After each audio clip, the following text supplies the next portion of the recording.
आपण थेट आंतरवाली सराटीमध्ये जाऊया. मनोज जरांगे बोलतात. उपचार सुरू आहेत आता. तब्येत पण बरी. PC start. तुम्ही आंदोलनाची घोषणा काल केलेली आहे.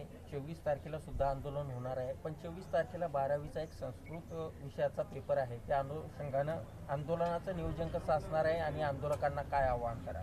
लग्न पण भरपूर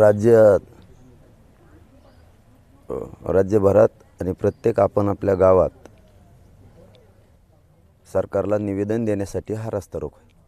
दर दिवस सरकारला निवेदन दिलं जाणार आहे आणि दर दिवस रास्ता रोको केला जाणार आहे. मग आपले सगळे बैलगाड्या बैल आमचे शेतीचे असणारे घेऊनसुद्धा रास्ता रोको करू शकतात लोक सगळेजण. पण आपण आपल्या गावात आपण आपल्या शहरात आणि तुमच्या लक्षात येत असेल आज इथं माणसंच कमी आहेत. याचा इथून मागची गर्दी उभा राहायला जागा नव्हती. लोक पुरे मराठे कामाला लागलेत टोटल राज्यातले निवेदन देण्यासाठी पुढच्या रास्ता रोकोची तयारी करण्यासाठी. पेपर विद्यार्थ्याचे त्यांना पुरं सहकार्य होणार आहे आणि त्यांच्यासाठीच 10:30 ते 1 वाजेपर्यंतचं निवेदन रास्ता रोकोचं ठेवलेलं आहे. त्यांना अडचण येऊ नये म्हणूनच, नसता हेच रास्ता रोको दिवसभर चालले असते. त्यांच्यासाठीच आपण 10:30 ते सकाळी 1 वाजेपर्यंत आणि याच वेळेत महाराष्ट्रात सगळ्यांनी करावं. 4 ते 7 सध्या कोणीच करू नये कारण पेपर सुरू आहेत. त्याच्यामुळं सगळ्या महाराष्ट्रातल्या गावागावातल्या मराठ्यांनी आणि शहरातल्या सगळ्या मराठ्यांनी दर दिवस सरकारला निवेदन रास्ता रोको करून द्यायचं आहे. ते सकाळी 10:30 ते 1च्या वेळेतच द्यायचे. आणि दुसरा एक विषय असा आहे की 24 तारखेला संत रविदासांचे सुद्धा जयंती चर्मकार बांधवांचे, त्यांनाही सगळ्यांनी सहकार्य करा. सगळे त्यामध्ये सहभागी व्हा. हाही विषय महत्त्वाचा आहे. बाकीचे 24पासूनचे आंदोलनं हे कंटिन्यू राहणार आहेत आणि 3 तारखेला म्हणजे पूर्ण राज्यभरात जिल्ह्यात जे प्रचंड मोठे शक्तिशाली रास्ता रोको शांततेत होणार आहेत ते त्यांच्या हिशोबानं ज्यांनी त्यांनी ठेवायचे. जिल्ह्याच्या हिशोबाने त्यांना कुठं कलेक्टर साहेबांच्या ऑफिससमोर योग्य वाटतं आहे का रस्त्यावरती योग्य वाटतं आहे कुठं वाटतं त्यांच्या पद्धतीनं त्यांच्या निवेदनाप्रमाणे त्यांनी ठेवायचं. कारण तिथं ते लाखात लोक जमणार आहेत त्यामुळं. आणि एक दुसरी विनंती आहे मराठा समाजासह सगळ्या धर्मियांच्या महाराष्ट्रातील बांधवांना 3 तारखेला प्रचंड लग्न आहेत. त्या दिवशी 11-12च्या दरम्यान सकाळी हे मोठमोठाले रास्ता रोको होणार आहेत. ज्यांचे लग्न आहेत त्यांना एक विनंती आहे कारण संध्याकाळचा पण मुहूर्त आहे आणि दुपारचा पण मुहूर्त आहे. आजपासून जर तुम्ही ते जर संध्याकाळच्याला ढकलायचे प्रयत्न केले दुपारचे लग्न तर रास्ता रोको करून सगळ्यांना तुमच्या लग्नाला तुम्हाला आशीर्वाद देण्यासाठी लोकांना येता येईल. दुपारचे लग्न जर आपण पुढे ढकलले संध्याकाळसाठी कारण तुम्हाला खर्च काहीच नाही आहे. जो दुपारच्या लग्नाला खर्च लागणार आहे तोच मंडप आहे तोच संध्याकाळचे त्याचा वापर करायचा आहे तुम्हाला. संध्याकाळी जर ठेवले तर तुमची गैरसोय होणार नाही आणि लग्नाला आशीर्वाद देणारे जे लोक येणार आहेत त्यांची पण गैरसोय होणार नाही कारण लोक रास्ता रोको जाणार आहेत. त्यामुळं मग तुम्हाला लग्नाला आशीर्वाद द्यायला कमी संख्या राहील. तर स्वतःहून पुढाकार घेऊन मोठ्या मनानं मराठा समाजासह सगळ्याच धर्माच्या इतर धर्माच्या बांधवांनीसुद्धा त्यांचे दुपारचे लग्न जर असले कारण लग्नात काय जात धर्म नसतो. प्रत्येक जातीचा माणूस हे त्या नवरदेव नवरीला आशीर्वाद द्यायला येत असतो. प्रत्येक जाती धर्माच्या लग्नाला मग ती जात कोणची असो सगळ्या जातीचे लोक एकमेकाच्या लग्नाला जातात आशीर्वाद देतात नवरदेव नवरीला. त्यासाठी दुपारचे लग्न मराठा समाजासह इतर समाजाच्या सगळ्या बांधवांनी संध्याकाळी ढकलले तर खूप चांगलं होईल. कारण आता नियोजित 3 तारखेचं ठरलेलं आहे. त्यामुळे 3 तारखेचे दुपारचे लग्न जर संध्याकाळच्याला ठेवले तर लोकांना रास्ता रोको करून तुम्हाला आशीर्वाद येता येईल आणि नवरदेव नवरीसुद्धा रास्ता रोको दुपारच्याला सहभागी होता येईल. तुमच्यासाठी सुद्धा खूप चांगलं राहील आणि हे करावं अशी एक विनंती. 3 मार्चच्या रास्ता रोकोबद्दल जिल्ह्याच्या वतीनं येतो. त्यामुळं आजपासूनच 3 मार्चच्या रास्ता रोकोची तयारी महाराष्ट्रातल्या संबंध सगळ्या मराठा समाजाने करायची. 3 तारखेचा रास्ता रोको असा झाला पाहिजे की या भारतात असा रास्ता रोको कधीच झाले नसतील. इतक्या ताकदीनं जिल्ह्यातल्या लोकांनी 3 तारखेची तयारी करा. दर दिवस यायला तर काही अडचणच नाही. घरातून उठायचं आणि रस्त्यावरती यायचे. दर दिवसचा एकदम सोपा विषय आपण आपल्या गावातून आपण करता ही सोपा विषय. पण 3 तारखेला पुरा जिल्हाच एकत्र यायचा. त्याच्यामुळं जिल्ह्यातल्या प्रत्येक मराठ्यानं 3 तारखेला त्या रास्ता रोकोत लाखोच्या संख्येने शांततेत सहभागी व्हायचे. शांतता काय असती आणि मराठ्यांची शक्तिशाली एकजूट काय असती हे दोन्ही तुम्हाला एकदाच दाखवायचं. 3 मार्चला एकाच वेळी आणि एकाच ठिकाणी तुम्हाला राज्यभर हे रास्ता रोको करायचं. त्यामुळं सगळ्यांनी बरोबर 11:30 ते 12च्या दरम्यानच रास्ता रोको आपला राज्यातला सुरूच झाला पाहिजे जिल्ह्यात. याची खबरदारी सगळ्यांनी घ्यायची. पूर्ण आजपासूनच तयारीला लागायचं आहे 3 मार्चच्या सगळ्यांनी. आणि दुपारचे लग्न मात्र महाराष्ट्रातल्या सगळ्या जनतेला विनंती आहे, तुम्ही संध्याकाळच्याला ढकलले तर ते बरं होईल. पाटील, एकीकडे तुम्ही आंदोलनाचा इशारा दिला, रास्ता रोकोचा इशारा दिला, मात्र दुसरीकडे हा इशारा दिल्यानंतरच काही जण त्याला विरोध करतायत किंवा काही जण तुमच्यावर आरोप प्रत्यारोप करतायत.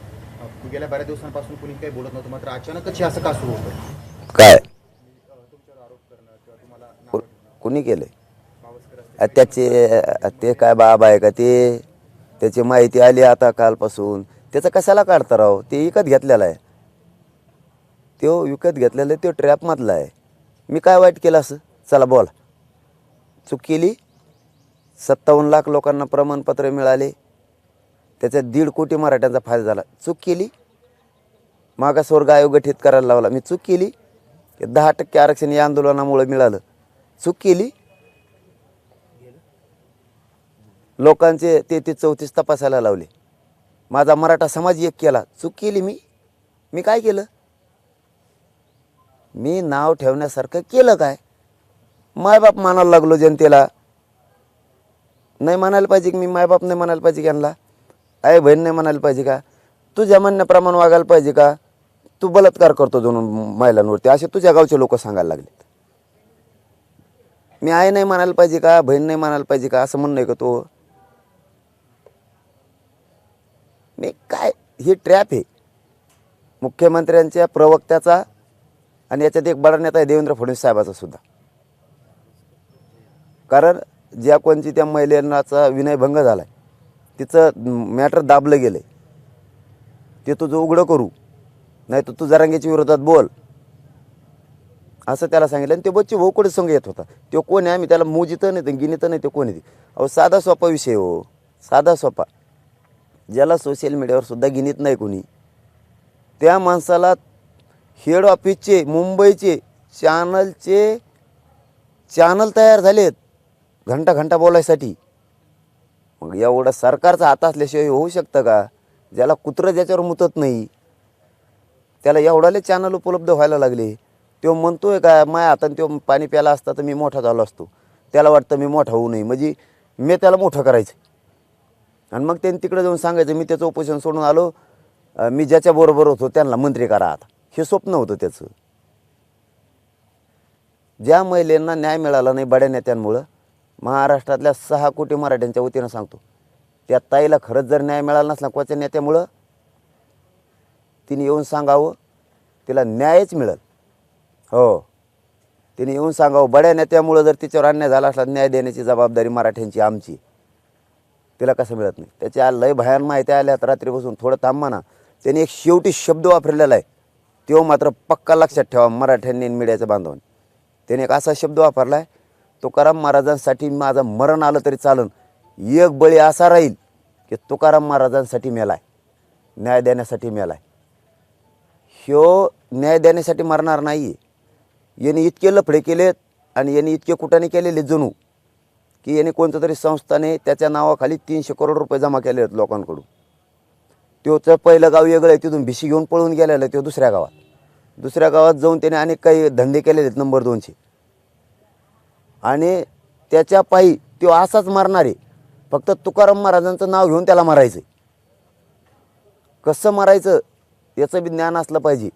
तर जारंगेवर आरोप करायचे आणि तुकाराम महाराजांबद्दल बोलले म्हणून मारायचं. मी तुकाराम महाराजांसाठी मेलो, तू तुकाराम महाराजांसाठी नाही मारायला लागला, तू त्या महाराज शब्दासाठी डाग आहे, तू मरणारच हेस. इतके कुटाने केलेले तू, असे लोक सांगते त्यांचे. ते मरणारच आहे म्हणे, ते मनानेच मारणार आहे. असं मारण्याऐवजी त्याला तुकाराम महाराजांच्या नावाखाली सहानुभूती घेऊन मारायचं. मी काय बोललो? मी देवाला मानतो, रोज कीर्तन सुरू आहे तिथं. देवाला मानत नसतो कीर्तन सुरू असते का? विद्रोही असतो तर मानलं असतं का देवा कीर्तनाला? मी वारकरी धर्माला मानतो, म्हणून सगळ्या महाराज मंडळीचा मला आशीर्वाद आहे. आम्ही त्यांच्या पाठीशी खंबीर उभा राहतो. तू जर महाराज आहे बुवाचे हां, तू जर महाराज आहे, एवढं वारकरी धर्माला घाण घाण शिव्या दिलेल्या आहेत मागच्या 10 वर्षाच्या काळात, कुठं गेलता तू? कुठं गेलता? इतकं देवांबद्दल वाईट वाईट प्रवचनं झालेली आहेत काही काहींची, तेव्हा कुठं गेलता तू? तू महाराज आहे ना, तेव्हा कुठं गेलता? आणि मी काय म्हणलो, ते इथं आलं माहिती डोळे उघडत नव्हते. मला खरं बोलायचं सवय, माझे डोळे उघडत नव्हते. मी महाराज मंडळाच्याच हाताने पाणी पिलेलो आहे. नारायणगडाच्या महंतांच्या 40-50 महंत आले होते, त्यांचा सन्मान राखला. मी पाणी पिलो, मी कोणाचं ऐकलं नाही, पण त्यांचा सन्मान राखला. म्हणजे वारकरी धर्माला मानतो. हे तेवढ्यात आलं कानात बोलायला लागलं. मला काय माहीत, माझे डोळे उघडत नव्हते. कोण आहे ते म्हणतं मी बाबा आहे बावलटकर महाराज का काहीतरी. आणि मला लगेच ध्यानात आलं, बच्चे भाऊ संग वया घेऊन पळत होतो, तुरु तुरु तुरु तुरु कुत्रा पळायल्यासारखं त्यांच्या मागं. म्हणलं याचे, म्हणलं तू मध्यस्थीला तुम्ही येत, व्याख्या द्यायला तुम्ही येत, मग सरकार संघ वाशीत बोलायला तुम्ही पाहिजेत. तुम्ही रॅलीत पायी चालणार होते, तुम्ही गेले कुठं अर्ध्यात फसून. तू झोपला होता किती दिवस, आता कशाला आलो? उठ व्यासपीठात खाली होय. कारण मराठ्यांशी धोका करणारा असंच बोललं पाहिजे ना. तर मी आदेश घेऊन आलो संत तुकाराम महाराजाचं, असंच म्हणलं संत ते मला तू शिकू नको, तू खाली होय. आणि संतांबद्दल, जगद्गुरू तुकाराम महाराजांबद्दल माझ्याकडून वाईट शब्द गेलेत. अरे मी संत तुकाराम महाराजांसमोर नाक घासील, कानसुद्धा धरील, माफीसुद्धा मागितली काल. जगद्गुरूंबद्दल छत्रपती आणि जगद्गुरू तुकाराम महाराजांपेक्षा मोठं कोणी आम्हाला. एका सेकंदाच्या आत मी जर माझ्याकडून तर झालं असेल, त्यावेळेस मला कळत नसतं. समजून घेत जा कधी उपोषण बसणाऱ्याला काय आलेत. बोलून जातो माणूस, चिडचिड असतो, त्याच्यात परेशानीत असतो. त्यात बोललो, एका दणक्यात कळायला बरोबर लगेच माफी मागितली. आणि एक दिवस मी तिथं जाऊन उपोषण सुटल्याचं पश्चातापसुद्धा व्यक्त करत. कारण आमच्या जगद्गुरूंपुढं त्यांच्यासमोर लीन होणं, त्यांना शरण जाणं काय वाईट आहे? ते कर, तो आहे पुढं नाही. तुला एक सांगतो, तू सरकारच्या आडून वचवच बंद कर. हां, तू नाटकं करू नको. मराठ्यात दुई तोयाच्याने तर कवा पडूच शकत नाही. आणि माझ्या कुटुंबाबद्दल असले श्रेयावर हात टाकणाऱ्याने जर बोलला ना, तर तुला सोपं जाणार नाही. तुला मराठीत सांगतो मी. हां, माझ्या कुटुंबाने किती त्रास भोगलेला आहे ना, मी किती त्रास भोगलेला आहे. आणि तू कोणाचं चोळून खातो हे आम्हाला चांगलं माहिती. ते माझ्या कुटुंबाच्या बद्दल आणि त्याच्याबद्दल जर बोलला ना तू आता संत तुकाराम महाराजाबद्दल, तर तुला सांगतो, तुला सुट्टी नाही. तुला मराठीत सांगतोय मी. तू माझ्यावर बोल, माझ्या चुका समाजाला दाखव. तू त्या महाराज शब्दाला डाग लावू नको. तू महाराज बी नाही आहेस. बया धरणारा तू आई मानू शकत नाही. आणि तुझ्या आईबद्दल, तुझ्या बहिणीबद्दल, त्यांच्याबद्दल काय नियत असणार आहे तुझी, तू हे शिकवू नको आम्हाला. बाकीचं तुला काय आरोप करायचे कर. तुकाराम महाराजांबद्दल आणि कुटुंबाबद्दल जर माझ्या कधी बोलला नाही इथून पुढं तू, तर तुला सांगतो, तुला सोपं जाणार नाही. मग तू माहिती आहे, मला सगळ्या माहिती मिळायला लागल्या. तो आहे आता कुठे ते बंधू आले का नाही तिथं. एक बेंगलोरची माता माऊलीसुद्धा येणार आहे, तिने ते काय केलं आहे म्हणून तिला. तर 40 लाख रुपये घेतले तर असंही कळालं आहे. ऐकू माहिती आहे मला ती. 40 लाख रुपयेसुद्धा घेतले तिने हे बोलायसाठी. म्हणून एवढ्या गाड्या घेऊन मुंबईला जातो. अहो, एका दिवसात याला एवढ्याला चॅनल उपलब्ध होते कसे? मग 19 वर्ष गेले तरी हे चॅनल मला उपलब्ध नाही झाले. 19 वर्ष संघर्ष करतोय मी. तुला एका दिवसात आणि घंटा. आणि सरकारलाही सांगतो, आणि तो जे नेत्याबरोबर पळतो त्यालाही सांगतो, आणि शिंदे साहेबाचा प्रवक्ता त्याच्या मागं त्यालाही सांगतो, आणि कोण बडा नेता आहे त्याच्या मागं त्यालाही सांगतो, तुमच्यामुळं, तुम्ही जर याला साथ दिली तर याच्यामुळं तुमच्या पक्षाचं वाटलं होणार आहे. अरे सलाईन कम पळायला लागली कुंकड.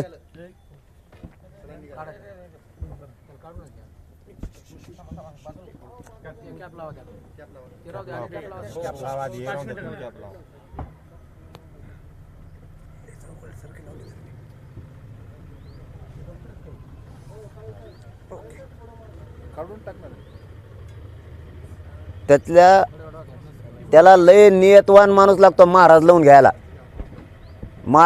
घ्यायला लय नियतवान माणूस लागतो. आणि महाराजासाठी मरणं, जगद्गुरूंसाठी मरणं, छत्रपतींसाठी मरणं, इदून तिदूनची नियत चांगली लागती. तो मरण जवळ आले म्हणून त्यांचं नाव घेऊन मरणार, मग लोक तुला पूजणार असं म्हणायचं. तुला संत तुकाराम महाराजांबद्दल वाईट शब्द गेला, माणूस हे चुकीचा आहे, कुणी बोलू शकतो. आणि त्या याच्यात बोललो असेल, पण तुला महाराजांना नाही, तू ज्ञान शिकू नको मला संत महंतांचं, हे मला म्हणायचं होतं त्याला. आता तुला मरायचंच आहे, तुकाराम महाराजांच्याबद्दल बोललो म्हणून तुला असं सांगून मरायचं आणि तुला देव व्हायचं. तो एका शब्दावरून कळतंय. मराठा समाजाला 3 शब्द सांगतो त्याची. तेव्हा आल्यास काय म्हणतोय, त्याच्या तोंडाने म्हणला तो कालच्या प्रेसमध्ये, माझ्या हाताने पाणी प्यायला असतं तर मी मोठा झालो असतो. त्याला वाटलं मी मोठा होऊ नये. मग तू मोठा व्हायसाठी झक मारायला आलता होय, जात मोठी करायला आलता का? मला जे बोलला ना, ज्याने आरक्षणाला विरोध केला त्याला जर तू एवढी झक मारली असती, तू आरक्षणाला विरोध करणारा जर इतका बोलला असता तर आरक्षण मिळालं असतं. त्यांच्या विरोधात बोल, मी मराठ्यांसाठी काम करतो, मला काय बोलतो तो बावळटकर. दुसरा शब्द आहे त्याचा संजय राऊत सारखा रोज मी बोलतोय, हाय का नाही राजकारण्याच्यात. संजय राऊतचा काय संबंध आला इथं? संजय राऊत जणून 10ला बोलतो आणि मी 11ला बोलतो. मी जातीसाठी बोलतो, मी रोज घंट्याला बोलून तुला काय नीट आहे बा. बरं मी रोज संजय राऊत सारखा बोलतो तर काय बोलतो, मराठ्याला न्याय आधी. तो म्हण नाही, मी नाही म्हणायला पाहिजे, याचा अर्थ सरकारची सुपारी आहे का नाही? सरकारची सुपारी आहे का नाही? तू कोण सांगणारा?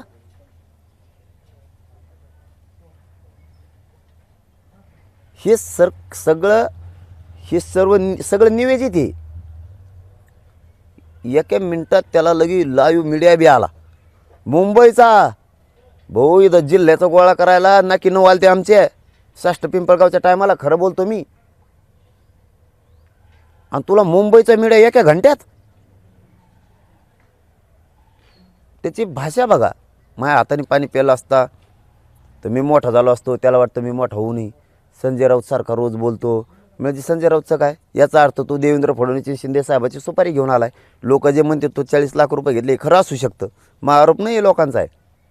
त्याच्याच गावातले लोक लिहून टाकतात, यांनी विनय भंग केला आमच्या गावात, आमच्या गावात पुरी इज्जत घातली यांनी, पण बड्या नेत्यामुळे हे वाचलाय. यांनी कशाला महाराजाचं नाव लावायचं बरं? कशाला महाराज नावाला डाग लावतो? संत महंतांना काय टाकतो? आता कुठंतरी मराठा एक झाला आणि संत महंत एक झालेत. ही दोघांची शक्ती भक्ती एक झाली. याच्यातून लय मोठी क्रांती होणार आहे उद्या. तू काय फूट पडतो? तू कोणचा बाबा आहे? तू कोणचा बाबा आहे? सगळे पुण्यातले लोक काय काय तुझ्याबद्दलचे सांगतात, लय पुरावे येणार आहेत त्याचे. थोडं थांब. आणि याच्यामुळे तो मारणार आहे. लय जणांचे पैसे उचकेले जाऊन त्यांनी कोणत्या तरी शाळेच्या मंदिराच्या नावाखाली, आणि तो याच्यात मारणारच आहे. मग त्याला काहीतरी संधी पाहिजे. तर हे तुकाराम महाराजांना असं बोलले म्हणून मी मरायला बी तयार. तुला कोण मारणार आहे? तुला कोण मारणार आहे? इतक्या नालाय काला. आणि तुला मरून देव व्हायचं असं स्वप्न आहे तो स्वप्न मी कोण पूर्ण करणारा? आणि आमचं ऐकत नाही, त्याला अक्कल नाही. तुला ऐकत नाही म्हणून मला अक्कल नाही, आणि मला अक्कल नाही तर 1.5 करोड मराठ्यांना आरक्षण कसं काय मिळालं आत्तापर्यंत? मराठ्यांवरचा अन्याय बंद कसं काय झाला? जातीवाद कमी कसं काय झाला? जे ओबीसीचं आरक्षण देणार नव्हते म्हणत नाही ते सरळ कसं काय झाले? आणि मला अक्कल नाही तर तू कसा झक मारायला येत होता का त्यांचं? बच्चे भाऊ संघ कशाला येत होता रे पिशा घेऊन? कशाला येत होता आमच्या संघ? तू काय काय खात होता कोणत्या हॉटेलमध्ये? कसं सांगायला नव्हतं आम्हाला? तो आजा काय करत होता? तो बाप काय करत होता? तो सासरवाडी कुडली, तुला बी लेकरं आहेत, मग ते बी काय काय करतेत? लोक सगळं काढायला लागले. तू कशाला नालायकपणा करायला लागला? तुला मग एवढी सूचना आहे फक्त, बाकी नाही. संत तुकाराम महाराजांचे आडून तू बदनामी करायचे थांब, कारण तो सरकारची सुपारी घेतलेली. तू सरळ बोल. तुकाराम महाराजांचे आडून बोलू नको. संत तुकाराम महाराजांना आणि वारकरी धर्माला बदनाम करू नको. तू सरकारच्या ट्रॅपमध्ये येस. तू त्यांची बाजू घेऊन बोलतोस. तू बिनधास्त बोल. तुकाराम महाराजांच्या आडून बोलू नकोस. त्यांच्याबद्दलची मी माफी मागितली आणि त्यांच्या पुढं मला काय नाक रागडायचं, काय जगद्गुरू पुढं करायचं? मी एक छोटा भक्त आहे त्यांचा. हां, मी शरण जाईल, मला काय करायचं करी. त्यांच्या आडून तो बोलायचं नाही. सरकारकडून तू सरळ बोल, मला काय बोलायचं. दुसरं कुटुंबावर इथून पुढं जर शब्द बी काढा तो, तुला सोपं जाणार. तुला सरळ सांगतो माझ्या कुटुंबाबद्दल, तू सर नाही करू शकत माझ्या कुटुंबाची. त्यांच्या नकाची बी सर नाही करू शकत. ते कुणी बोलल्याशिवाय बोलत नाहीत. आणि मीडियाच्या बांधवाला विनंती माझी, मी पहिल्यापासून सांगतोय, कुटुंबाला विचारत जाऊ नका. ते भावनिक आहेत बिचारे. हां, ते समाजासाठी पण भावनिक आहेत आणि एक बाप म्हणून माझ्यासाठी पण भावनिक आहेत. असल्या नालायकाला काय कळणार आहे कुटुंब म्हणजे काय? ज्याला माता बहिणीचाच तो विनयभंग करतो, याला आई काय कळणार आहे स्वतःची आणि स्वतःची बहीण तरी याला काय कळणार आहे? याला लोकांच्या भावना समाजाच्या भावना कळूच शकत नाहीत. याला बच्चू कडू संपवायचे आहेत. याने एका नेते सुपारी घेतली, याच्यामध्ये शिंदे साहेबाचा बी प्रवक्ता आहे. सगळ्यांचा हिशोब क्लिअर होणार आहे, पण सगळ्या सोयरींची अंमलबजावणी झाल्या सगळ्यांचा हिशोब क्लिअर होणार आहे यांचा. आणि ह्या असल्या चिल्लर लोकांमुळं भांडगुळामुळं ह्या महाराज नावाला डाग लावायला लागले. ते सरकारला एवढं तरी अक्कल पाहिजे. सरकारला बी डाग लावावं लागले. मराठा समाज उलट असल्यामुळं सरकारवर रोष व्यक्त करायला लागला आहे. किती भंगार सरकारने हाताखाली धरून माझ्यावर ट्रॅप रचला आहे. बरं ट्रॅप रचायला मी केलंच काय? मला हे कळत नाही. मी काय वाईट केलं? काहीच नाही. त्याच्यामुळं मी तुम्हाला कालच सांगितलं होतं, याच्यावर मला प्रश्न विचारू नका. इतक्या नालायक हे महाराजच नाही. कारण देऊचे आळंदीचे महाराज लोकसुद्धा आता सगळा खूप पुरा मी बोलायला नाही पाहिजे आत्ताची पुरं येऊस तर सगळेजण त्याच्यावरती पुरावे देणार आहे. कोणत्या दर्यावर हे, कोणत्या डोंगरावर का कशावरती. तिकडचे सुद्धा निरोप आलेत की कोणत्या दर्यावर नाही येन, कोणत्या डोंगरावर नाही येन. याचा संस्थानाशी भंडारदाऱ्याचा काही संबंध बी नाही. हे विनाकारण नावाखाली पैसे जमा करतो इकडं. इतकं मूर्ख आहे. बच्चे भाऊने असले नालायक अवलाद जवळ धरलीच कसं काय होती? याच्याबद्दल मला प्रश्नच विचारू नका. याला ह्यो सरकारचं ट्रॅपमधला आहे. सरकारने याला पुढं घातलेलं आहे. त्याच्यामुळे याला काय बोलायचं तर बोलू द्या. फक्त याने 2 विषयात बोलायचं नाही म्हणजे नाही. जगद्गुरूंचे आडून याने सरकारला मोठं करायचं आणि समाजाला बदनाम करायचा धंदा बंद करायचा आणि त्या महाराज नावाला याने डाग लावायचा नाही. आणि माझ्या कुटुंबावर तर अजिबात याने बोलायचं. हां, मला आंदोलन फिंदोलन काही कळणार नाही. मग हां, आमचे त्या आम्हाला माहिती आहे. तुला काय माहिती आहे? तू इकडं कुणाचं चोळून खायचं, तुला बिनधास्त खाय. तू आम्हाला नाही देणं घेणं त्याची. तुला माझ्यावर काय बोलायचं बोल, मी खंबीर आहे. तुला उत्तरसुद्धा देणार नाही. तो लायकीसुद्धा नाही रे मी बोलायचं तुझ्यावर. तुझी लायकीसुद्धा नाही. फक्त तू तुकाराम महाराज आडवे आणलेस याच्यात म्हणून. दुसरा प्रश्न घेतो. प्रकाश शेंडगे असे म्हटले की जरांगे पाटील जर आंदोलनाची भाषा करत असतील, कायदा हाती घेणार असतील, तर आमची सरकारला विनंती आहे की त्यांच्यावर योग्य ती कारवाई केली पाहिजे. आणि दुसरं असं आहे की कायदा हाती घेणाऱ्याला सरकार जशास तसं उत्तर देईल. नेत्यांना मतदान करण्यापासून की मागण्यापासून रोखणारे जरांगे पाटील कोण, असं प्रकाश शेंडगे म्हटले. कायदा आम्ही हातात घेतला नाही. कायदा आम्ही हातात घेणार बी नाहीत. पण मागणीपासून 1 इंच बी हटणार नाही. विखे पाटील असं म्हटले की जरांगे पाटलांनी काय करावं त्यांचा प्रश्न आहे, परंतु ओबीसीतून आरक्षण देणं शक्य नाही. त्यांनी सुरू केलेल्या चळवळीला संपवण्यासाठी तेच कारणीभूत ठरतील. तुम्हीच ठरणार आहेत म्हणा. तुम्ही कोणाला पुढं घातलंय हे मला माहिती. तुमचं नाव नका घ्यायला लोक. हां, ओबीसीतून आरक्षण देण्यासाठी दवाखान्यात तुम्हीच आले होते. हो, या प्रमाणपत्राला बाधा नाही तुम्हीच बोलले होते.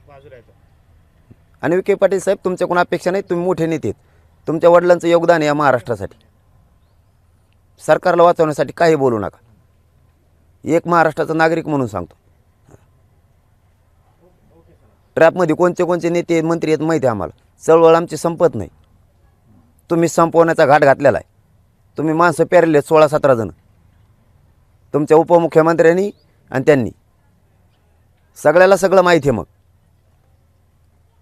तुम्ही फक्त हे गोडीनं आणि व्यवस्थित आंदोलन हाताळा. नाटकं नका करू. व्यवस्थित हाताळा आणि सगळ्या सोयरीची अंमलबजावणी करा. मराठा तुम्हाला सुद्धा डोक्यावर घेऊन नाचन. काड्या करू नका. तुमच्या वडिलांचं त्याचं मोठं योगदान आहे. मुद्दाम तुम्हाला आठवण करून द्यायला लागलो. हां, मला राजकारण करायचं नाही म्हणून तुम्ही सगळ्या सोयऱ्यांच्याबद्दल हे करा. चळवळ मोडायच्या भानगडीत पडू नका. मी मोडणार नाही. तुम्ही मोडणार आहेत चळवळ. आणि हे मराठ्यांच्या लक्षात आलेलं आहे ह्या कालच्या प्रकरणापासून सुद्धा. हे तुमच्या जिल्ह्यातलं उभं राहिलं आहे बावळटकर. कोण हे भंगार बोच्याचं कुंकडून आलं. महाराज नावाला कलंक अवलादी. काही बोलतो आहे कुंकड. पण असे पाठबळ पुरायचे शिकलात काय तुम्ही? हे शिकवितात तुम्ही लोकांना, कार्यकर्त्यांना तुमच्या जिल्ह्यातल्या लोकांना हे शिकविता का तुम्ही आंदोलन मोडायसाठी? तुम्ही येडे समजता का मराठ्याला? मराठी तुमच्या विरोधात जाऊ देऊ नका. पाटील साहेब, सकाळपासून आम्ही तुमची तब्येत बघतोय. तुम्हाला उठता येत नाही, बसता येत नाही. तुम्हाला दोन जर धरून अक्षरशः घेऊन गेलेले आहेत. अशा परिस्थितीमध्ये सरकार सकारात्मक आहे असं वाटतंय का तुम्हाला? तुमच्या तब्येतीला घेऊन बोलताना थांबले नाहीत. मला समाजच महत्त्वाचा आहे ना, तेच म्हणतो ना मी. सरकारचं म्हणणं काय आहे, याने 10% आता स्वीकारावं, जसं आता विखे पाटील म्हणले तसं. नसता चळवळ संपविणारी मी, याचा अर्थ उलटा करायचा. हे चळवळ संपविणार आहेत नाहीत, हे असं करणार आहेत. यांचं म्हणणं आहे 10% घ्या. नसता आम्ही ते जिल्ह्यातलं उठलं की ते बाळवटकर तसे उठणार आहेत बोलायसाठी तुझ्या विरोधात. याचा अर्थ असा आहे, म्हणजे सरकार जाणून बुजून तुमच्या उठविणार. करते. तब्येतीचं तर देणं घेणंच नाही. मी मराठ्यांसाठी आणखीन लढतो ओबीसीतून आरक्षणासाठी. पुन्हा बाजी लावली मी. मला काय हाल होतात ना, मला माहिती आहे, तर डॉक्टरला माहिती आहेत. आणि पत्रकारिता सोडून बोलायचं ठरलं तर तुम्हाला माहिती. हे यांना सहन होत नाही. यांना वाटतं ओबीसीतून आरक्षण आता ते सगळे सोयरीची अंमलबजावणी करायला लागणार आहे. मग याला तेच स्वीकारायला लावायचं. मग ट्रॅप रचिला आहे या असल्या नालायकांच्या हाताने, हे 2-4 जणांच्या, की ह्यो असंच म्हणतो, संताल तसंच म्हणतो. तुला म्हणलो रे, संताल नाही म्हणलो. तू शिकू नको म्हणलोय. वारकरी धर्माला मानणारी अवलादी, हिंदू धर्माला पाटील साहेब, हिंदू धर्माला सुद्धा मानणारी अवलादी, हिंदू धर्माला सुद्धा मानणारी अवलादी आणि जातीवर सुद्धा प्रेम करणारी. पण पाटील साहेब, तुमची तब्येत चांगली असली पाहिजे, हे आंदोलनासाठी तेवढंच गरजेचं आहे. त्यामुळं सरकारने तुमच्या तब्येतीबद्दल म्हणजे विचारपूर्वक तब्येतीबद्दल तुमच्या काही घेतलेलं नाही आहे, लक्षात घेतलेलं नाही, किंवा तुमच्या ज्या आजची सकाळची परिस्थिती आम्ही पाहिली, तुम्हाला चालता देखील येत नव्हतं. मग सरकारने आता तुमच्या तब्येतीकडे लक्ष दिले गेलं पाहिजे अशी मागणी होत आहे. त्यांची तब्येतीकडे लक्ष नाही आहे माझ्या. त्यांचं लक्ष हे यांनी 10% स्वीकारावं हा म्हणावं. समाजाने त्यांना पाहिजे तेवढा गुलाल उधळलेला नाही. ही सगळ्यात मोठी पोटदुखी आहे त्यांची. जेवढा आनंद व्यक्त करायला पाहिजे होता तेवढा समाजाने केलेला नाही. ह्यो जर म्हणला 10% मान्य, तर उद्या गुलालाचे ढिगलं पडतील. आणि ह्यो जर 10% ते मान्य करत नसला आणि सगळ्या सोयऱ्याचीच अंमलबजावणी करण म्हणणारा असला, तर त्याच्या जवळचे जेवढे आहेत, किंवा महाराष्ट्रात एक 16-17 जण तयार केले त्यांनी, हे मराठ्यांना सांगतो मी, तुम्ही याच्या विरोधात बोला, याला बदनाम करायला सुरुवात करा. आणि मग ही कालची सुरुवात आहे. तुला काय पाहिजे, मीडिया पाहिजे का? आणि चल निघ मुंबईला, 1 मिनिटात तयार आहे. 1 मिनिटात तयार आहे. कालचं मराठ्यांसाठी उदाहरण. 1 मिनिटात, ज्याला सोशल मीडियावर कुत्रंही चिरीत नाही, तो माणूस ह्या कायकीच हेड ऑफिसच्या चॅनलवर, आणि एवढं मोठमोठाले व्यासपीठं चॅनलचे त्याच्यासाठी उभं राहिलेत. लहान व्यासपीठं नाही आहे ती मुंबईतली, हे चॅनलचे व्यासपीठं उभं राहिले डायरेक्ट त्याच्यासाठी. हे ट्रॅप आहे. मग मला असं बदनाम करायचं नाही, तर मग मी 10% स्वीकारायचं. आणि मी 10% स्वीकारत नाही. समाजाला ओबीसीतून आरक्षण पाहिजे सगळ्या सोयऱ्यांचं. ही चूक आहे का माही? मग तू हेच मराठ्याकडून बोल ना, त्यांच्याकडून बोलूस तर किती दिवस पैसे पुरते तुला ते? आणि तो लेकरं बागळा वाकडे तिकडे होते ना मराठ्या लोकांचं खाल्ल्यावर, आणि मराठ्याला बदनाम करायला गेल्यावर शाप लागन ह्या लोकांचा तुला. तो महाराज नावाची तर काढीच लागन, पण तो लेकरंसुद्धा वाकडे तिकडे होतील असं खाल्ल्यावर हे गोरगरिबाचं. मी माझं पूर्ण जीवपणाला लावला आहे ह्या समाजासाठी. मी पोट महापूर हात वाढायला लागतं तेव्हा मग एक शब्द बाहेर पडतोय. तू माझ्या त्यागाबद्दल, माझ्या ज्ञानाबद्दल बोलूच शकत नाही. परत शेवटी काय म्हणताय ते, त्याला म्हणता अक्कलच नाही. आणि परत शेवटी काय म्हणतो, तेवढं शातीर आहे. अरे तू कोणचं तरी एक बोल, म्हणजे एक हुशार आहे म्हणतो. किती नालायक आहे तू. कोणची पायदाशी यार तू ही, कोणची पायदाशी यार तू ही. तू इतका मूर्ख महाराज नाव घेऊन जाल. मला एवढं वाईट वाटलं काल की तू संत तुकाराम महाराजांच्या आडून मला संपवायला, म्हणजे माझ्या जातीला संपवायला. आणि तू मरणार आहेस.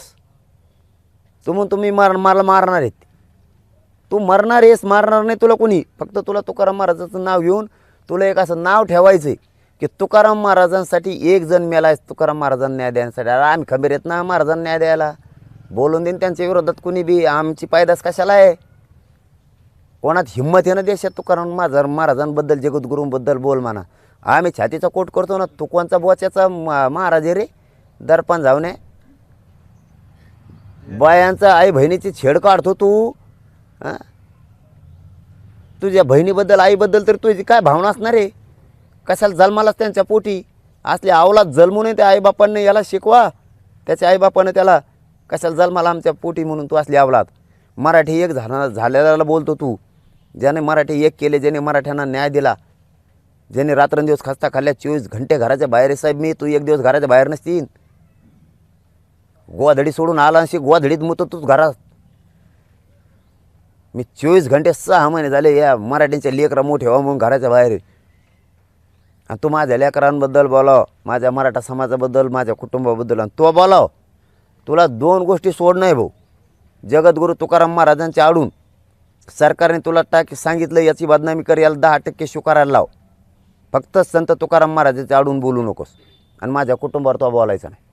मग तू किती रोज पैसे घे आणि रोज ज्या धाब्यावर जाऊन, ज्या मोठ्या हॉटेलवर जाऊन प्यायची तुला भारी, ती तुला कोणची लागती ती 25 का 35 हजाराची ती पी. नाही तर हातभट्टी पी तांब्या भरून. एका तांब्यात माणूस नीट होतो असं लोक म्हणतात. तू ते नीट होय.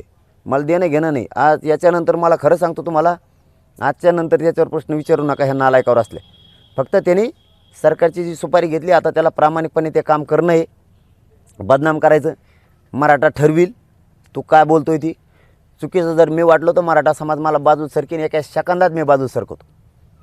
तू जर मराठ्यांसाठी काम केलं आहे तर इतक्या वर्षे तू मराठ्यांच्या विरोधात बोलणाराच विषय का बोलला नाही. तू एवढी आगपाखड मीडियावर मराठा आरक्षणाला विरोध करणारा विषय बोलला असता तर मराठ्याने तुला डोक्यावर घेतला असतं. ह्याच मराठ्याने तुला डोक्यावर घेतला असतं. उलट आता तुला पायाखाली कुचायला लागलेत. कमेंट वाचितो तू खाली काय आहे ती, खाली वाच ना. आणि तो लय पुरावे येणार आहेत जणून माझ्याकडं, असं मला रात्री सांगितलं बऱ्याच जणांनी. तो इतके पुरावे येणार आहेत माझ्याकडं की लई. तुझ्या 4 पोरांचा उल्लेख केला ना की ते मी कोणाचं वाटोळं केलं, ते सुद्धा रात्री ईद आलती. तो हिशोब चुकता करायला. पण मी म्हणलं सोडून द्या रे, असल्याला नका घेऊन येऊ. सरकारचे पैसे घेऊन बोलणारच आहे तो. बिनधास्त बोल, कवर बोल. फक्त हे तुकाराम महाराजांच्या आडून बोलू नको, कारण महाराज शब्दाला डाग लागल. जेवढी महाराज मंडळी तू यामुळे बदनाम होईल. त्यामुळे तू ते विषय सोड महाराजांचा, कारण त्याबद्दल मी महाराजांसमोर झुकलेलो आहे पूर्ण, जगद्गुरूंपुरं पुढं. त्यामुळे तू महाराज नाव मधलं काढून टाकतो पहिलं, कारण तू बलात्कार करणार आहेस. त्याला महाराज नाव शोभत नाही. दादा, तुम्ही सगळ्या सोयऱ्याचा मुद्दा घेऊन लढाई लढताय, परंतु शंभूराज देसाई असं म्हटले की सगळे सोयरे याबाबत 6 लाख हरकती आल्या आहेत आणि त्यावर कोर्टात हरकत घेतल्या ते रद्द होऊ शकतं. त्यामुळे सरकारचे त्याच्यावर अभ्यास चालू आहे. नाही, हरकत नाही ना, त्यांनी अभ्यास करावा. राजेसाहेबांना बी याबद्दल माहिती आहे सगळं. शंभूराजे साहेबांना सुद्धा माहिती आहे याबद्दल. सगळा सोयरा किती ताकदीनं घेतलेला आहे त्याच्यावरती 15 दिवस सरकारच्या लोकांनी अभ्यास केलेला आहे. आता अभ्यास करायची गरज नाही. सरकारच्या लोकांना अभ्यास केलेला आहे, तेव्हाच तो शब्द त्यांनी बाहेर काढलेला आहे. हे राजेसाहेबांना मी आठवण करून देतो. त्याच्या अगोदर जेसनं याच्यावरती अभ्यास केलेला आहे. हरकती येत असते. आता हरकतीचं काही विषय नाही. मोठ्या मनानं फक्त मराठ्यांना देऊन टाका, मराठे तुम्हाला डोक्यावर घेऊन नसतील. हरकती बऱ्याच प्रकरणात आलेल्या आहेत. मग बऱ्याचशा छत्रपती संभाजीराजे नावांबद्दल असेल, अहिल्यादेवी होळकर नावांबद्दल असेल, अहमदनगरच्या धाराशिवबद्दल असेल, डॉक्टर बाबासाहेब आंबेडकर विद्यापीठांना नाव द्यायचं त्यावेळेचे असेल, असे तुम्हाला हजारो सांगेन मी. ए आर अंतुले साहेबांनी त्यावेळेस एक निर्णय घेतला होता त्याच्याबद्दल असेल. जे निर्णय बदलायलेत आत्तापर्यंत आणखीन त्याला जोडा आता तुम्ही. त्या सगळ्यांबद्दल हरकती आलेल्या. द्यायचं का नाही हा अधिकार सरकारचा असतो. बरं पाटील, दीपक केसरकर म्हणतात की जरांगे पाटलांनी कायदेशीर प्रक्रिया समजून घ्यावी. म्हणजे ज्या प्रकारे तुम्ही आंदोलनाचा इशारा दिला आहे, मोठा इशारा दिला, त्यांना असं वाटतं की तुम्ही जे इशारे म्हणजे जे देत आहे त्याचा परिणाम कुठेतरी समाजावर होईल. मात्र तुम्ही काही प्रक्रिया समजून न घेता तातडीनं मागताय असताना म्हणायचं. केसरकर सरांनी समजून सांगावी प्रक्रिया. काय त्यांचे मंत्री तिकडूनच राहणं आणतात. मराठ्याला काय माहीत काय प्रक्रिया, येऊन सांगा इथं. काय चुकीचं आहे आता? येऊन सांगा समाजाला काय प्रक्रिया आहे. आम्ही तुम्हाला आमची प्रक्रिया सांगतो, पटलं तर हो म्हणा. आणि विशेष करून हे मात्र जाऊ द्या, मी सांगतो हे विषय सांगायचा राहिला. त्या दिवशी आमदार मंत्री येणार आहेत 1 तारखेला मार्चला. त्या दिवशी मंत्री महोदयांनी सुद्धा सगळ्यांनी यावं. मुख्यमंत्री पण आता ते तर आता आमदारात मोडते ते आमदार मंत्र्यात. आता यावं त्यांनी सगळ्यांनी, दोन्ही उपमुख्यमंत्र्यांनी पण. आता सगळ्यांनाच आवाहन केलं आहे ना आम्ही, कारण आम्हाला बोलायचं आहे त्यांच्याशी. काहीही म्हणलं जाणार नाही त्यांना, काहीही समाजाकडून. ही पूर्ण खात्री आहे मुंबईपासून अंतरवालीपर्यंतची आपली.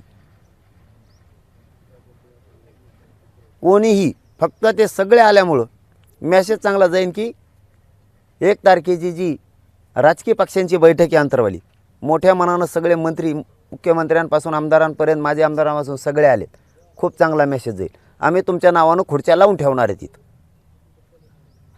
288 विधान परिषदेची जी असतील ते आणि खासदार सगळ्यांच्या नावं टाकून इथं खुर्च्या लावून ठेवलेल्या असणार आहेत. जे तुम्ही मुख्यमंत्र्यांचे प्रवक्ते म्हणतात ते कोण आहेत नेमके? नाही ते बघूयात ना. ह्यो जर गप नाही बसला, मग कसं असतं, मग धोरण वेगळे. याच्यासारखं नाही माझं. सरकारने बोलायचं सांगितलं, सुपारी दिली म्हणून भाडाभाडा बोलायचं आणि जरांगे बदनाम करायचा.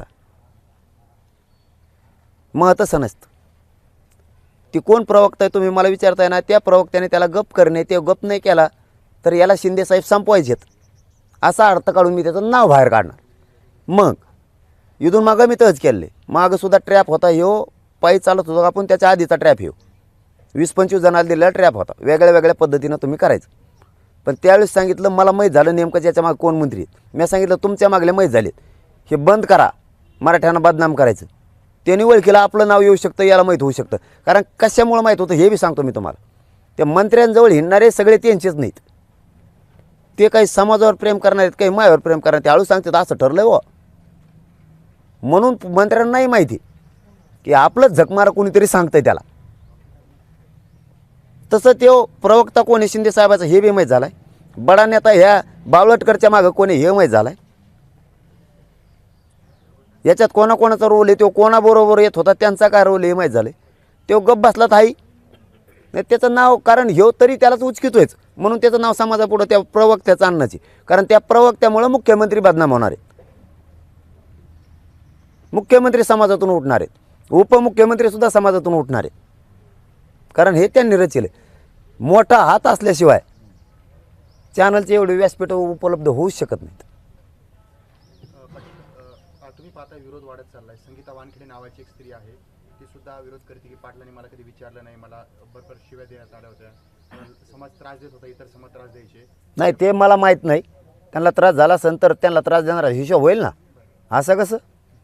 त्यांनाच नाही, मी मागच सांगितलेलं आहे. महाराज लोकांना सुद्धा त्रास दिलेला आहे मधल्या काळात, त्यांनी पाठबळ दिलं म्हणून. आता आम्ही आंदोलनात गुंतलेलो आहे सध्या, हे समजून घ्यायचं. महाराज मंडळीने घेतलं तसं मराठा समाजाने समजून घ्यायचं. तोवर त्रास सहन करायचा. मी करतोय. मला सुद्धा शिव्या दिल्या, तुम्हालाच नाही. तुम्ही काय नवसाचे नाहीत एकटी, मला सुद्धा दिल्यात घाण. काल बी दिल्यात. मग का डोळे गेले का तुमचे? काल बी दिल्यात. मग सहन करायचं, अंमलबजावणी नुसतं.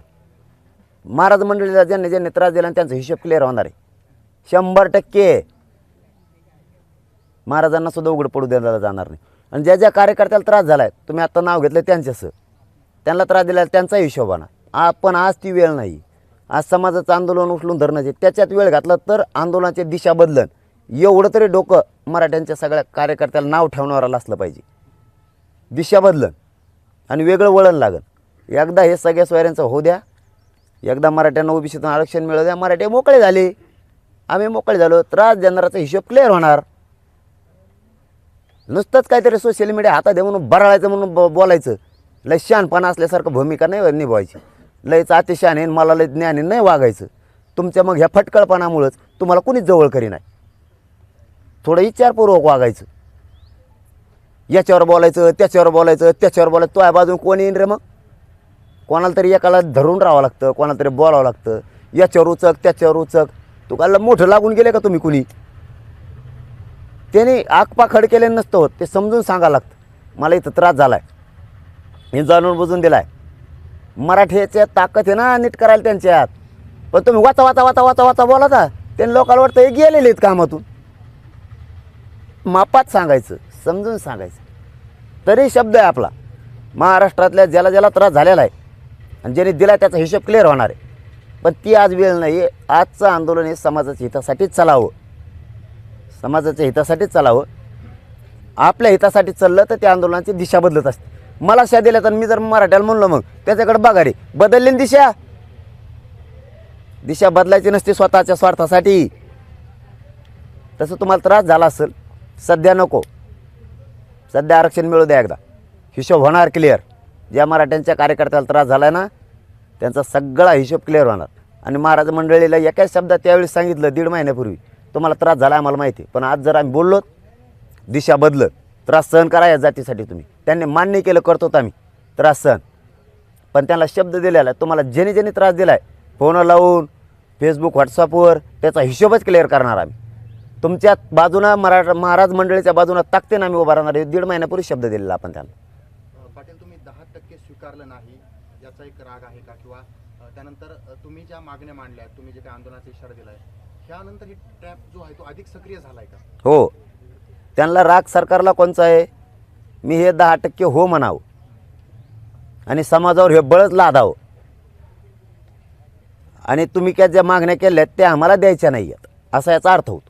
आणि आम्ही तर त्याच घेणार आहेत आणि तो राग आहे म्हणून यांनी ट्रॅप सुरू केला. मला ह्या ट्रॅपने फापणे काय होत नाही, काय होत नाही. मला माहिती आहे 20 जण बोलणारच आहेत, 3 जण बोलून झाले त्याच्या आधी, ह्यो चौथा आहे, आणखी 16-17 जण राहिलेत तेही बोलणार आहेत. मी चुकीचं काही करतच नाही. माझ्या समाजासाठी ओबीसीतून आणि सगळ्या स्वराचं आरक्षण मागतो, काय चुकीचं बोलतो? याचा त्रास व्हायला लागला आहे. हजारो पोरावर केसेस झाल्या, त्यांचं काहीच रडणं नाही आहे. मग तुम्हाला ओली तिली कोणी बोललं इतर म्हणून तुम्हाला काय लगे एवढंही झालं? सहन करा ना, मिळूस तर मिळाल्यावर बघू ना, मिळाल्यावर बघू. आणि आपण एक शब्द हटत नाही, आपला स्वभाव वेगळा आहे. पण तुम्ही नाही माहिती होऊन बोललात तिकडंच, त्याचा अर्थ असा होतो तुम्ही शहाणे आहेत, स्वतःला शहाणे समजता. समाजाचं देणं घेणं नाही तुम्हाला. तुमच्यावर अन्याय झाला आहे तोच दूर झाला पाहिजे, समाजाचं वाटोळं व्हाय ना, अशी भावना त्याचा अर्थ असा होतो. मला शिवे दिलेले किती दाखवू? मला तर कोयत्याने तुडीन म्हणले जाहीर सभेतून. हे यावल्याचं ते गप्प बसलो का नाही? माझ्या तर कुटुंबापर्यंत गेले हे यावल्याचं, गेलाय का नाही सगळ्या महाराष्ट्राला माहिती. तरी मी माझ्या स्वार्थासाठी समाजाचा वापर नाही केला. मग तुम्ही बी त्रास सहन करा ना जरा समाजासाठी, जमाना काय घेऊ ना बदला, हिशोब क्लिअर होईल.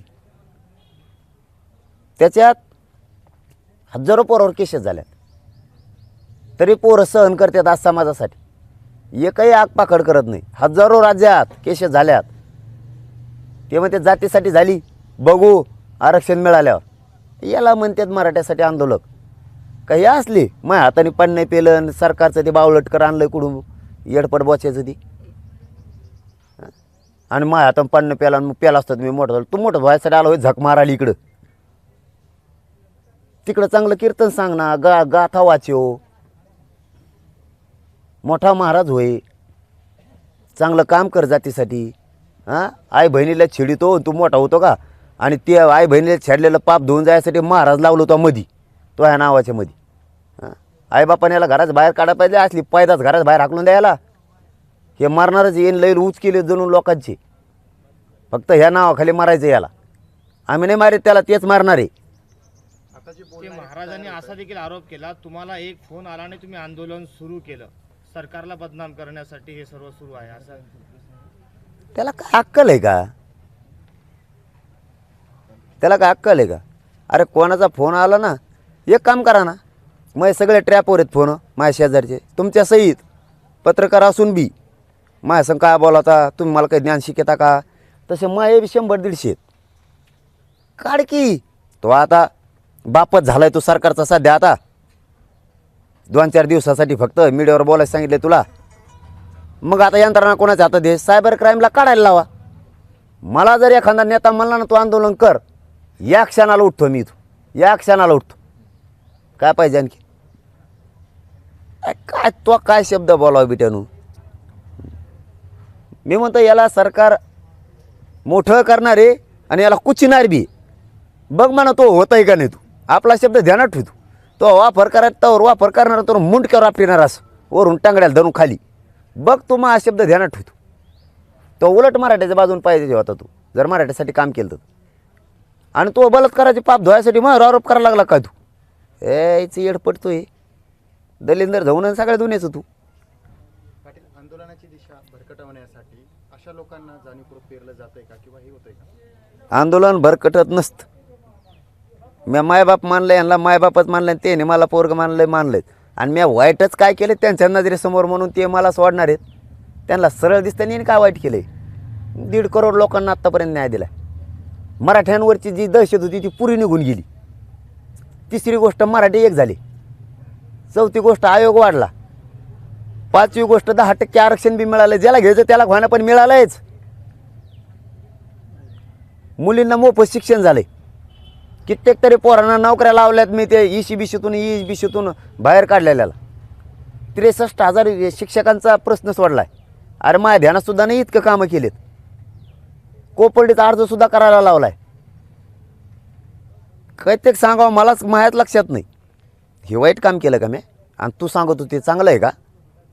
माझ्या हाताने पाणी प्यायला पाहिजे होतं. मी मोठा झालो पाहिजे. तू मोठा व्हायसाठी पाणी प्यायचं का मी?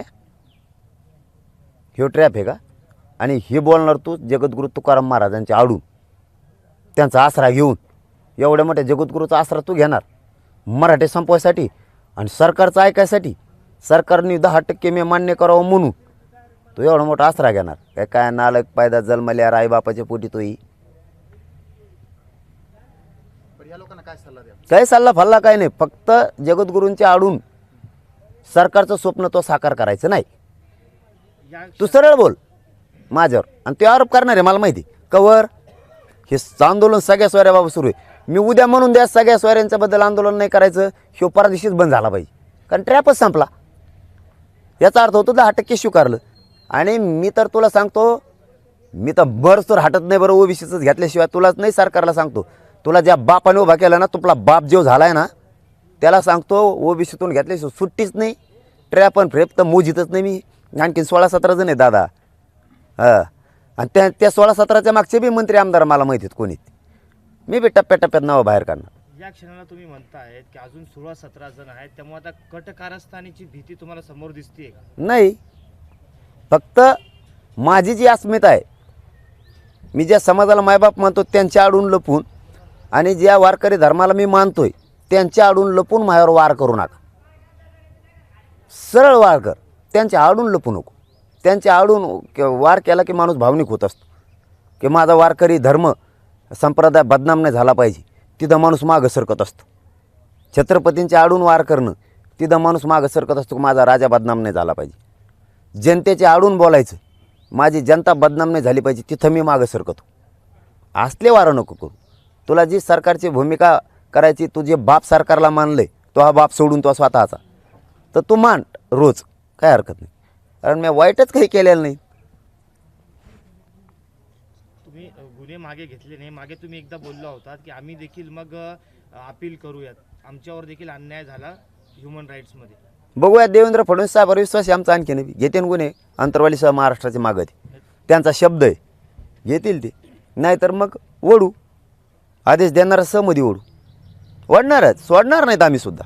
650 पोलीस जातोय त्याच्यात. आदेश देणारा सहित, आदेश देणारा सहित, आदेश देणारा मंत्री बी आम्हाला माहिती.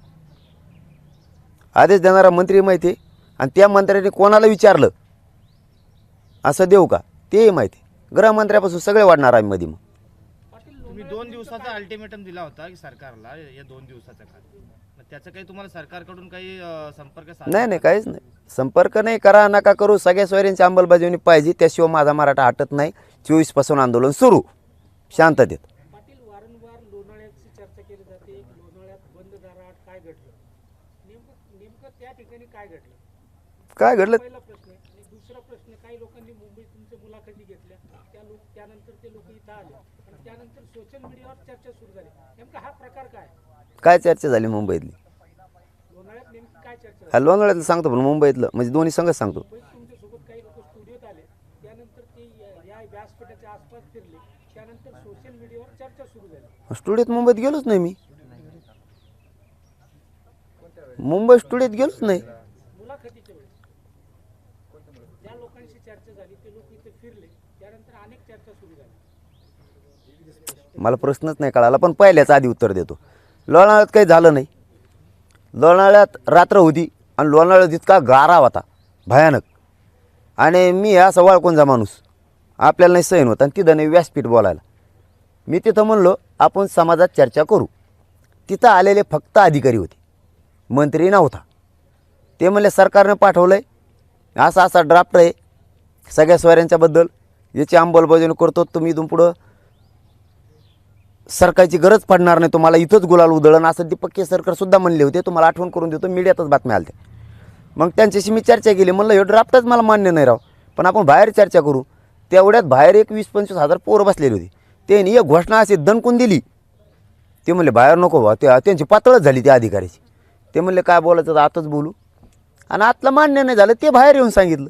आणि काय तिथं व्यासपीठ नसल्यावर 4 भिंतीत नाही बोलावं. आता खोली 4 भिंतीत नसतील केवढीची असती. आणि बरं मी तिथं मॅनेज झालो, मग मागच्या दारातून घरी आलो असतो का नाही. मुंबईला काय पुढं, मुंबईला काय पुढं. आणि मग तिथं मॅनेज झाल्यावर अधिसूचना घेईन का, कायद्यात बदल करण्यासाठी अधिसूचना घेईन का राज्यपालची. तसाच माघारी येईन ना मग. आणि आता अंमलबजावणीसाठी फाईट आहे. अहो साधा प्लॉट जरी खरेदी करायचा असला जमीन तरी 15 दिवसात जाहीर प्रकटन द्यावं लागतं. मग कायद्यात दुरुस्ती करायची त्यांना 15 दिवसात जाहीर प्रकटन द्यावं लागतं. ह्यो ट्रॅप आहे दादा. सरकारने तुम्हाला आणि इथं उपोषणाला बसन का मग मी, त्याच्यानंतर येऊन जीव जाळून मरण काही दात. आता काय होतं माहिती आहे, काय काय सुचलं आत शरीरात. अधिसूचना काढली सरकारने, मात्र अंमलबजावणी होत नाही. काय अडचणी असतील सरकारला, तुम्हाला काय वाटतं की अंमलबजावणी करण्यासाठी, कायदा करण्यासाठी अशा काहीच अडचण नाही. त्यांना ते 10% मराठीवर थोपवायचं, आणि मी ते थोपू देत नाही. म्हणून ते मला आता दुश्मन मानायला लागले. आणि दुश्मन मानून याला संपवायचं काही करून आता, ही त्यांचा डाव आहे. आणि मराठीच ते संपवून देत नाहीत. त्यांचं दुसरं एक स्वप्न होतं, 10% दिल्यावर या राज्यात भयंकर आमचा उदो होईल. झाला नाही. मग आता पोटदुखी राहणार ना, असं काय करता. एवढं मोठं राज्य आहे, एवढी मोठी प्रतिष्ठा आहे त्यांना, आणि एक मराठा त्यांच्या बाजूनं बोलाना. त्यांचे सुद्धा कार्यकर्ते त्यांच्या बाजूनं बोलानात, त्यांचे कार्यकर्ते त्यांच्या बाजूनं गुलाल टाकीनात. अहो साहजिक अपमानच हे नाही हो. मराठ्याला ते आरक्षणच मान्य नाही. मग हे कोणामुळं आहे तर माझ्यामुळं. मग याला आता बदनाम करा. पैसा विषय आपल्यापासून चिल्लर असतो. दुसरी गोष्ट सगळे साधनं हे सगळे ऐकण्यातले सरकारचे आहेत. मग हे उपलब्ध करून द्या त्यांना, बोलून द्या बिनधास्त. मग ते आपल्याला लागले बिनधास्त बोलायला. पण चूक समाजाला दिसणार ना माझी. समाज कवा माझ्यापासून लांब जाईन, मग चुकत दिसत नाही. धन्यवाद. चला. आणि त्याच्यावर विचारित जाऊ नका आता. ते ही येते त्याला सरकारनं विकत घेऊन त्याला सुरू केलं आहे. आणि असं केल्यामुळं सरकार काय होणार आहे माहिती आहे का तुम्हाला. सरकार त्याच्यामुळे डॅमेज होणार आहे पुरं. आणि तो ज्या नेत्यासंघ फिरला तो डॅमेज होणार आहे. त्यासंघ कोण प्रवक्ता उभा राहिला तो बी मराठ्यांच्या नजरेतून पडणार आहे. आणि ज्या प्रवक्त्यानं आणि ज्या बड्या नेत्यानं नगरच्या त्याच्या पाठीमागं हात ठेवला आहे तो नेतासुद्धा शेतकरी नेता बी त्याच्या मागे एकूण तरी ते बी. तर अजय बारसकरांनी काल केलेल्या आरोपांसंदर्भात मनोज जरांगे आता प्रत्युत्तर देत आहेत. सोबतच येत्या 3 मार्चला राज्यभरामध्ये दुपारी 11:30 ते 12 या वेळेमध्ये सर्व जिल्ह्यात एकाच वेळेला रास्ता रोको करण्याचं आवाहन मनोज जरांगेंनी मराठा समाज बांधवांना केलंय. एबीपी माझा, उघडा डोळे बघा नीट.